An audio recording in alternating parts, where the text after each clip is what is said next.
Hello kids, हम लोग कक्षा 12वीं एनसीईआरटी जीव विज्ञान का 15वां चैप्टर पढ़ रहे हैं, जैव विविधता एवं संरक्षण। इसके पिछले तीसरे वीडियो में मैंने आपको जैव विविधता क्या है और इसकी क्या महत्ता है इसको मैंने बताया है। अब हम इसके आखिरी वीडियो में पढ़ रहे हैं जैव विविधता संरक्षण। हम दुनिया में पाए जाने वाले जितने भी प्रकार के जीव जंतु हैं, पेड़ पौधे हैं, उनको किस तरह से संरक्षित रख सकते हैं, क्योंकि हमने पिछले क्लास में पढ़ा कि उनकी क्या महत्व है।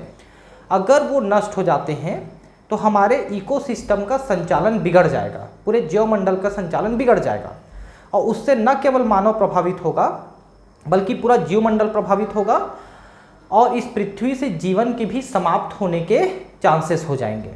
तो उनका संरक्षण होना बहुत जरूरी है और जैव विविधता के संरक्षण का एकमात्र तरीका है कि आप जंगलों को बचाएं, पेड़ पौधों को बचाएं। क्योंकि अगर आप जंगल काट रहे हैं तो इसका मतलब है सीधा सीधा कि आप जैव विविधता को खत्म कर रहे हैं। हमें जैव विविधता को क्यों संरक्षित करना चाहिए, इसके बहुत से स्पष्ट तथा अस्पष्ट कारण हैं जो कि समान रूप से महत्वपूर्ण हैं। इन्हें 3 श्रेणियों में बांटा जा सकता है, जैसे संकुचित संकीर्णता उपयोगी, व्यापक रूप से स्वार्थ उपयोगी व नैतिक। देखिए, संकुचित संकीर्णता उपयोगी का मतलब ये है कि हम जंगल से जो थोड़ी मोड़ी चीज़ें निकालते रहते हैं, जैसे औषधियाँ निकालते हैं, फ्रूट्स निकालते हैं, है ना, सीड्स निकालते हैं, लकड़ी निकालते हैं, ये संकुचित संकीर्ण उपयोग है जंगल का। दूसरा है व्यापक रूप से उपयोग। व्यापक उपयोग क्या है कि जंगल से हमको ऑक्सीजन मिलती है ना, जल का चक्र चलता है, जल चक्र, मृदा बनती है, ये इनके बड़े उपयोग हैं। और नैतिक उपयोग क्या है, जंगल के पेड़ पौधों के हम पूजा करते हैं, उनको देख के हम खुश होते हैं, उनके सौंदर्य को देख के खुश होते हैं। आप कभी भी जंगल जाते हैं, बाग बगीचे जाते हैं तो आपका मन खुश होता है ना, हम उनकी पूजा करते हैं, बहुत सारे पेड़ पौधों की। तो ये हमारी नैतिक उपयोग है उसकी, जंगल की। जैव विविधता के संरक्षण के लिए संकीर्ण रूप से उपयोगी तर्क स्पष्ट है। जैसे मानव को प्रकृति से प्रत्यक्ष रूप से अनगिनत आर्थिक लाभ हैं, जैसे खाद्य मिलते हैं, अनाज, दालें, फल आदि, ईंधन मिलती है, रेशा, इमारती सामान, लकड़ियाँ वगैरह, है ना, औद्योगिक उत्पाद जैसे टेनिन। टेनिन में आपका कत्था आता है, कत्था जो पान में लगा के खाते हैं वो कत्था टेनिन है एक प्रकार का। स्नेहक यानी लुब्रिकेंट, जो तरह तरह के ऑयल्स होते हैं, लुब्रिकेंट के तौर पर यूज़ होते हैं। जो रंजक, डाई, जो कलर करने की यूज़ होते हैं। रेजिन जैसे तारपीन तेल है। इत्र, तरह तरह की खुशबू वाली तेल जैसे कि नीलगिरी का तेल है, लेमन ग्रास ऑयल है, खसखस ऑयल है, ये सब मिलते हैं हमको। और फिर सबसे इम्पॉर्टेंट और है वह है औषधीय उपयोग, क्योंकि तरह तरह की जड़ी बूटियाँ और एक्चुअली एलोपैथी की जो दवाइयाँ हैं उनमें से बहुत सारी दवाइयाँ हैं जो जंगल की जड़ी बूटियों से ही बनते हैं। विश्व बाजार में बिक रही 25% से अधिक औषधियाँ पादपों से ही बनाई जाती हैं। देखिए, 25% जो मेडिसिन है वो पादपों से निकलती है। 25,000 से अधिक पादप जातियां विश्व के लोगों द्वारा पारंपरिक दवाइयां बनाने में उपयोग हो रही हैं। तो ये तो लिमिटेड इसने बता दिया कि केवल 25,000 जातियां। वैसे तो मैं बता दूं कि दुनिया का ऐसा कोई पादप नहीं है जिससे कोई न कोई दवाई नहीं बनती हो, लेकिन 25,000 ऐसे पादप हैं जिनसे ज़्यादा मात्रा में दवाइयाँ बनती हैं। जैसे कि मान लो आप सिनकोना जानते होंगे, सिनकोना की छाल से क्विनाइन की दवा बनती है जो मलेरिया की दवा है ना, या अर्जुन के प्लांट से हृदय की दवा बनती है जिसको अर्जुनारिस्ट कहते हैं। यह किसी को ज्ञात नहीं है कि कितने और नए औषधीय महत्व के पादपों की उष्णकटिबंधीय वर्षावनों में खोज होना शेष है। हमारे पहले के ऋषि मुनि जो थे, जैसे चरक थे, सुश्रुत थे, इनके पास बहुत बृहद नॉलेज था। ये सभी पौधों के बारे में लगभग जानते थे कि कौन क्या काम आएंगे। लेकिन धीरे धीरे नॉलेज जो है विलुप्त हो जा रहा है, तो अब बहुत सारे पौधों की नॉलेज हमको है ही नहीं कि क्या काम आ सकते हैं औषधीय रूप में। जैव संभावना से समृद्ध राष्ट्र इसका और अधिक लाभ उठा सकते हैं। जैव समृद्ध का मतलब है जहाँ पर तरह तरह के पेड़ पौधे जीव जंतु पाए जाते हैं और जैव समृद्ध राष्ट्र कहलाते हैं। तो उनके पास चूँकि बृहद समृद्धता है इनकी जीव जंतुओं की, तो वो ज़्यादा लाभ उठा सकते हैं, उससे ज़्यादा वो औषधि मतलब पैदा कर सकते हैं। यदि अधिक से अधिक संसाधनों का जैविक अन्वेषण आर्थिक महत्व के उत्पादों, आणविक, अनुवांशिक तथा जाति स्तर पर किया जाए, मतलब ये है कि इस पर रिसर्च, अन्वेषण का मतलब है रिसर्च किया जाए कि क्या काम आ सकते हैं, है ना। एक इथनोबॉटनी करके ब्रांच होता है, इथनोबॉटनी। इथनोबॉटनी में क्या करते हैं कि जो गांव के लोग होते हैं, वैद्य वगैरह होते हैं, उनके जो नॉलेज होते हैं उनको लेकर के हम नए औषधि पादों पे रिसर्च करते हैं और उससे कुछ नई तरह की मेडिसिन बनाने की कोशिश करते हैं, वो इथनोबॉटनी कहलाता है। व्यापक रूप से उपयोग संबंधी तर्क। अब देखिए, संकीर्ण उपयोग क्या था कि हम खाने पीने की चीज़ें, लकड़ी है और ये दवाइयाँ वगैरह निकाल रहे हैं, ये छोटा उपयोग है जंगल का। बड़ा उपयोग क्या करता है कि प्रकृति द्वारा प्रदान की गई जैव विविधता की अनेक पारितंत्र सेवाओं में मुख्य भूमिका है। तीव्र गति से नष्ट हो रहा अमेज़न वन पृथ्वी के वायुमंडल को लगभग 20% ऑक्सीजन प्रकाश संश्लेषण द्वारा प्रदान करता है, इसीलिए इसको पृथ्वी के लंग्स कहे जाते हैं, फेफड़े। ये बड़ा उपयोग है, देखिए कि आप उसके सहारे पे जिंदा हैं, ऑक्सीजन के सहारे पे, वो जंगल ही दे रहा है आपको। क्या प्रकृति द्वारा प्रदान की गई सेवा का हम आर्थिक मूल्य आंक सकते हैं? आप देखिए, अभी कोरोना में बहुत लोग मरे, उनको एक सिलेंडर ऑक्सीजन हजारों रुपए का पड़ा। तो सोचिए कि एक पेड़ आपको जितना ऑक्सीजन दे रहा है उसकी क्या कीमत हो सकती है। अपने किसी पड़ोसी अस्पताल में एक ऑक्सीजन सिलेंडर पर होने वाले खर्च से आप इसका अनुमान लगा सकते हैं कि कितना खर्च होता है ऑक्सीजन में। परागण कौन कराता है? तो कीट वगैरह कराते हैं। अब परागण की सहायता से पेड़ पौधे में निषेचन और प्रजनन की क्रिया होती है, जिससे आपको तरह तरह के फ्रूट, तरह तरह के सीड्स, तरह तरह के खाने की चीज़ें और बहुत सारी चीज़ें पेड़ पौधों से, मतलब पेड़ पौधों का प्रजनन ही उससे होता है, परागण कराने वाले कीटों के माध्यम से, जिसके बिना पौधे फल तथा बीज नहीं दे सकते।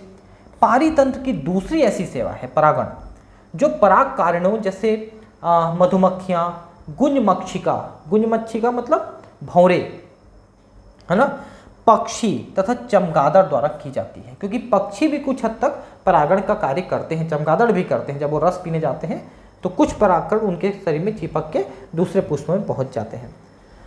प्राकृतिक परागण कार्यों की अनुपस्थिति में परागण को पूरा करने की लागत कितनी होगी? सोचो कि अगर कीड़े परागण करना बंद कर दे और एक एक फूल में जा करके आपको परागण कराना पड़े, तो क्या ये मानव के लिए संभव है करा पाना? कि कितनी मशीनें और कहाँ से यूज़ करोगे, कैसे करोगे? हम प्रकृति से अन्य अप्रत्यक्ष सौंदर्यात्मक लाभ उठाते हैं। सौंदर्यात्मक लाभ, प्रकृति को देख के खुश होते हैं, तरह तरह के पेड़ पौधे देख के, वनों में घूमते समय, बसंत ऋतु में पूरे खिले हुए फूलों के निहारते समय, या प्रातः बुलबुल के गीतों का आनंद, जो पक्षी कलरव करते हैं सुबह, कितना अच्छा लगता है। क्या हम ऐसी चीज़ों की कोई कीमत लगा सकते हैं? आप ये सौंदर्य जो देख रहे हैं उनकी क्या कीमत है बताइए? आप क्या इनको कृत्रिम तौर पे बना सकते हैं? नहीं।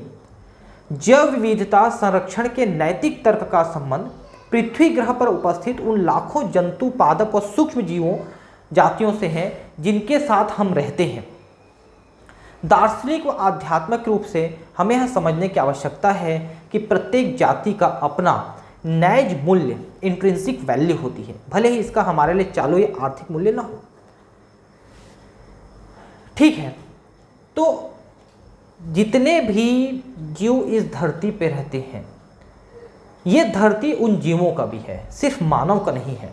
मानव की क्रियाकलापों कारण से वो जीव नष्ट हो रहे हैं जिसका मानव को अधिकार नहीं है। ये नैतिक मूल्य है।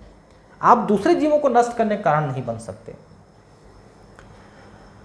हमारी नैतिक जिम्मेदारी बनती है कि हम उनकी देखरेख करें और इस जैविक धरोहर को आने वाली पीढ़ी के लिए अच्छी हालत में रखें, क्योंकि अगर ये जैव विविधता नहीं बची ना तो आप भी नहीं बचेंगे, ये बात भी फिक्स है।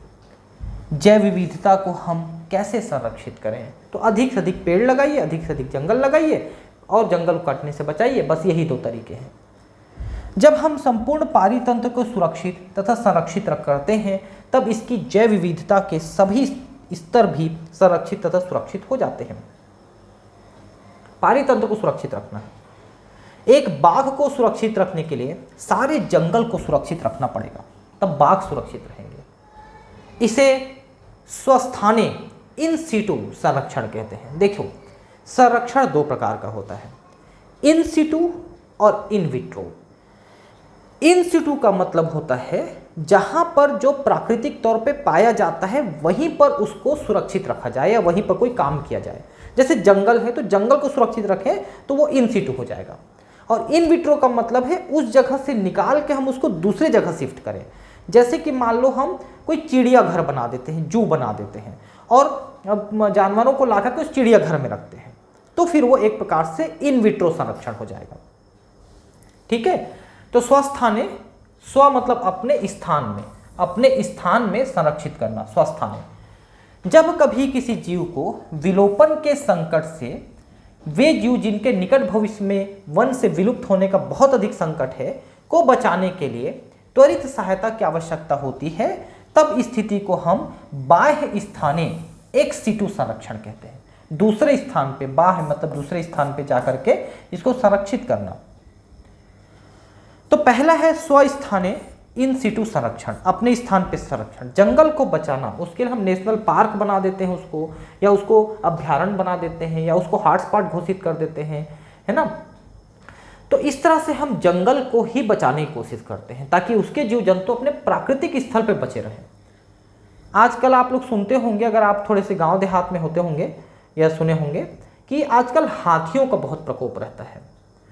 हाथी गांव में घुस जाते हैं, घरों को गिरा देते हैं, लोगों को पटक के मार देते हैं। क्यों ऐसा कर रहे हैं? क्योंकि उनको जंगल कम मिल पा रहे हैं, उनको जंगल में अपने खाने की चीज़ें नहीं मिल पा रही है।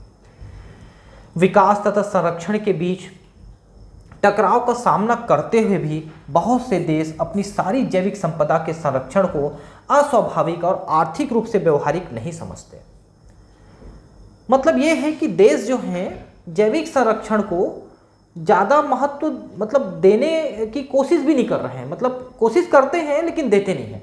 मतलब वहीं की सरकारें ही उसको कटवाती हैं ठेके में दे करके, ताकि उससे रेवेन्यू निकाल सके और उससे आर्थिक लाभ प्राप्त कर सके।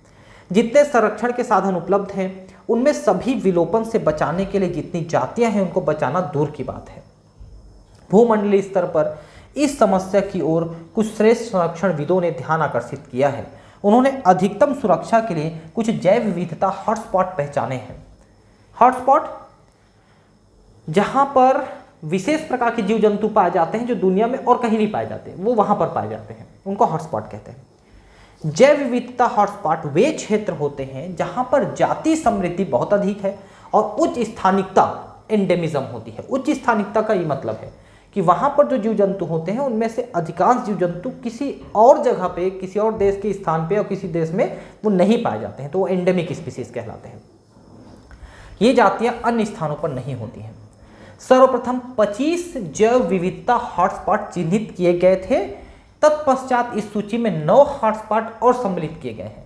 अब टोटल 34 जैव विविधता हॉटस्पॉट हैं, 34 हैं, जिसमें भारत में 3 है।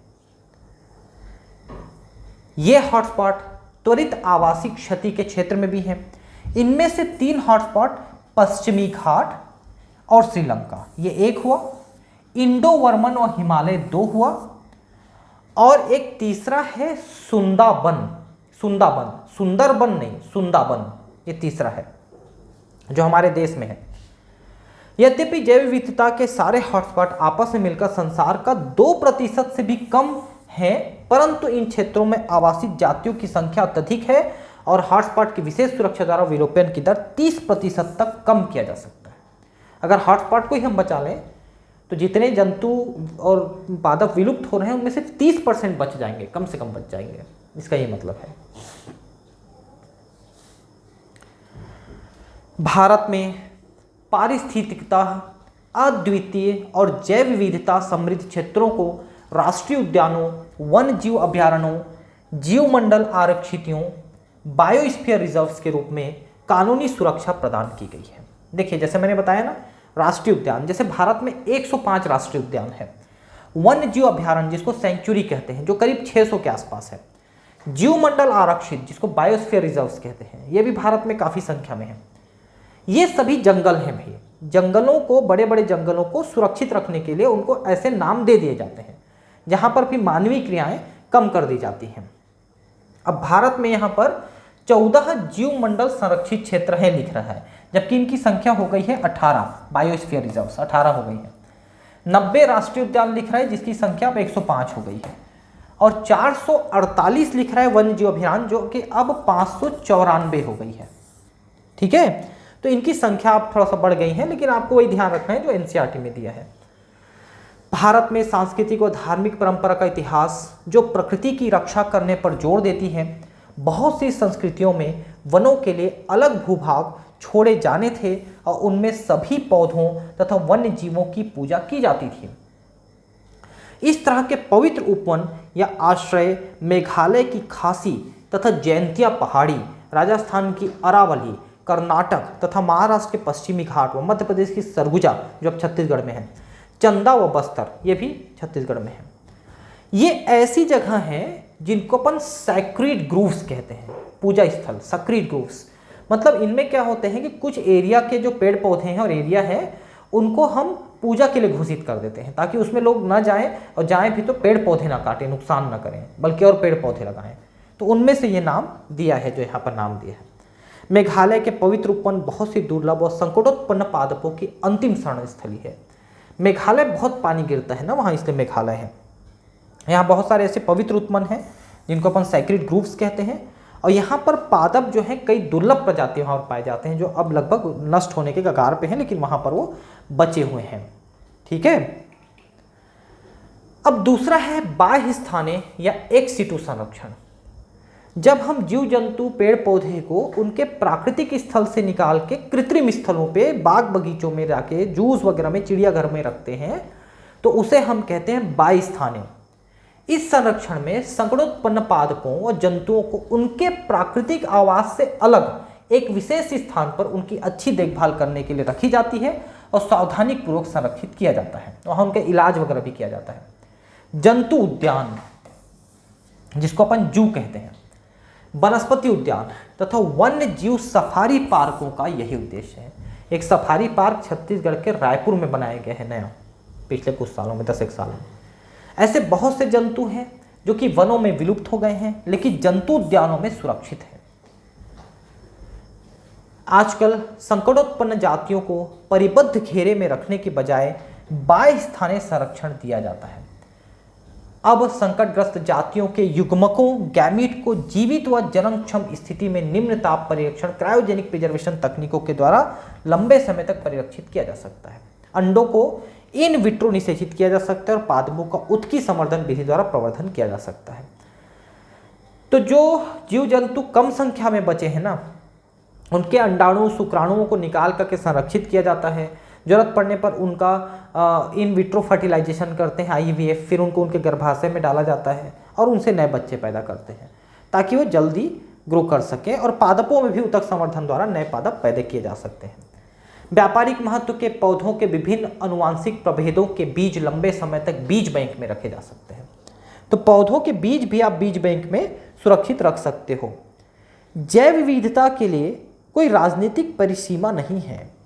मतलब ऐसा नहीं है कि ये भारत है तो भारत के अंदर ही ये पौधे मिलेंगे, ऐसा नहीं है। वो जंगल भारत के बाहर भी एक्सटेंड हो सकता है, तो वो दोनों देशों के लिए हो जाएगा वो। इसलिए इसका संरक्षण सभी राष्ट्रों का सामूहिक उत्तरदायित्व है। वर्ष 1992 में रियो डी जेनेरो ये साउथ अफ्रीका में है, में हुई जैव विविधता पर ऐतिहासिक सम्मेलन, जिसको पृथ्वी सम्मेलन या अर्थ समिट कहते हैं, में सभी राष्ट्रों का आह्वान किया गया कि वे जैव विविधता संरक्षण के लिए उचित उपाय करें, उनसे मिलने वाले लाभों का इस प्रकार उपयोग करें कि वे लाभ दीर्घकाल तक मिलता रहे। मतलब जंगल को बिना नष्ट करे उससे फायदा उठाते रहें। इसी क्रम में सन 2002 में दक्षिण अफ्रीका के जोहान्सबर्ग में सतत विकास पर विश्व शिखर सम्मेलन हुआ। ये रियो डी जेनेरो ब्राजील में है भाई, है ना, और ये जोहान्सबर्ग साउथ अफ्रीका में है। यहां पर विश्व शिखर सम्मेलन हुआ जिसमें विश्व के 190 देशों ने शपथ ली कि वे सन 2010 तक जैव विविधता की जारी क्षति दर में वैश्विक, प्रादेशिक और स्थानीय स्तर पर महत्वपूर्ण कमी लाएंगे। मतलब ये है कि जीव जंतुओं को मरने से बचाने की ये पूरी कोशिश करेंगे, ऐसा इन्होंने शपथ लिया है विश्व शिखर सम्मेलन में। ठीक है दोस्तों, ये चैप्टर खत्म हो जाता है। अगले चैप्टर में हम मिलेंगे, लेकिन एक मैं आपको चीज़ बताने वाला हूँ कि मेरा ऐप आ गया है प्ले स्टोर में, जिसका नाम है नीट मेंटर्स। आप टाइप करेंगे नीट मेंटर्स, मैं इसका लिंक अभी इसमें डिस्क्रिप्शन में दे दूंगा, सभी वीडियो के डिस्क्रिप्शन में, क्योंकि अब ये वीडियो जो मेरे YouTube में है वो YouTube से ये वीडियो अब हट जाएंगे और मेरे ऐप में आ जाएंगे, क्योंकि उससे आपको वीडियो देखने में आसानी रहेगी, उसमें एडवर्टीजमेंट नहीं आएंगे और आपको कोई ज़्यादा पैसे भी नहीं देने हैं, वो भी फ्री है। बस ऐप चलाने वाला 100 रुपये आपसे लेगा 1 साल की फीस, 100 रुपये मात्र, और उसमें 1 क्लास की सारी वीडियो आप साल भर तक आराम से देख सकते हैं। मेरे कोई फीस नहीं है, मैं फ्री रखा हूँ बस। वो हाँ, उसमें उसके बदले भी मैंने और एक्स्ट्रा कर दिया है कि उसमें आपको नोट्स भी मैंने डाले हैं और साथ में उसमें टेस्ट पेपर भी आपको मिलने वाले हैं। नोट्स तो मैंने डाल ही दिए हैं, आप देख सकते हैं उसमें, है ना। सारे नोट्स अच्छी क्वालिटी के हैं, आप उससे डाउनलोड कर सकते हैं और उसको पढ़ सकते हैं। उसमें क्वेश्चंस भी हैं, ऑब्जेक्टिव क्वेश्चन, जो पीएमटी के लिए बहुत इंपॉर्टेंट है, नीट के लिए। तो मेरे ऐप को डाउनलोड करेंगे और उसमें आप शिफ्ट हो जाएंगे यूट्यूब की बजाय। ठीक है, मिलते हैं अगले क्लास में। Thank you.